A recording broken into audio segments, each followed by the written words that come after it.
வணக்கம். கோவை நீலகிரி செய்திகளுக்காக செய்திகள் வாசிப்பது சரவணன். சிறந்த சமூக பணியை பாராட்டி மக்களுக்காக அறக்கட்டளையின் நிறுவனர் தலைவர் தமிழ் வெங்கடேசனுக்கு தகைசால் விருது. உதகையில் காஞ்சி முத்தமிழ் மையத்தின் 30ஆம் ஆண்டு விழாவினை முன்னிட்டு பல்துறை சாதனையாளர்களுக்கு விருது வழங்கும் விழா 2024 அண்ணா கலையரங்கில் விமர்சையாக நடைபெற்றது. காஞ்சி முத்தமிழ் சங்கத்தின் நிறுவனர் முனைவர் லாரன்ஸ் தலைமை மற்றும் ஏற்பாட்டில் நடைபெற்றது. அப்துல் கலாம் ஆதரவற்றோர் இல்ல நிறுவனர் சிறந்த சமூக சேவகருமான தஸ்தகீர் வரவேற்புரையாற்றினார். மாவட்ட முதன்மை கல்வி அலுவலர் கீதா, மாவட்ட சுற்றுலா அலுவலர் ஜெகதீஸ்வரி, மாவட்ட திட்டக்குழு உறுப்பினர் முனைவர் விசாலாட்சி, விஜயகுமார், இந்திரா சுந்தரம், தொண்டு நிறுவனர் ஆகியோர் சிறப்பு விருந்தினர்களாக கலந்து கொண்டு குத்துவிளக்கேற்றி விழாவினை தொடங்கி வைத்தனர்.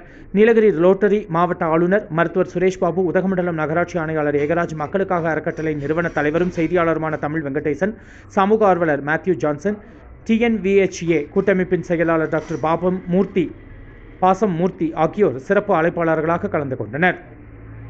விழாவில் கடந்த 15 ஆண்டுகளாக நீலகிரி மாவட்டத்தில் சிறப்பான சமூக பணியை செய்து வரும் மக்களுக்காக அறக்கட்டளை நிறுவனர் தலைவரும் செய்தியாளரும் தலைமைச் செயலக அனைத்து பத்திரிகையாளர் சங்க மாநில துணைச் செயலாளரும் அகில இந்திய மக்கள் உரிமைகள் மற்றும் சட்ட விழிப்புணர்வு கழகத்தின் மாநில துணைத் தலைவருமான தமிழ் வெங்கடேசனுக்கு தகைசால் விருது வழங்கி கௌரவிக்கப்பட்டது.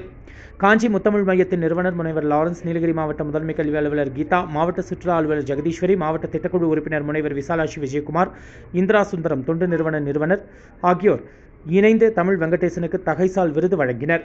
இந்த முத்தான விழாவில் தமிழகம் மற்றும் பாண்டிச்சேரியை சேர்ந்த 100க்கும் மேற்பட்ட பல்துறை சாதனையாளர்களுக்கு விருதுகள் வழங்கி கௌரவிக்கப்பட்டது. கோவை நீலகிரி செய்திகளுக்காக எமது சிறப்பு ஆசிரியர் சிவபிரகாஷ்.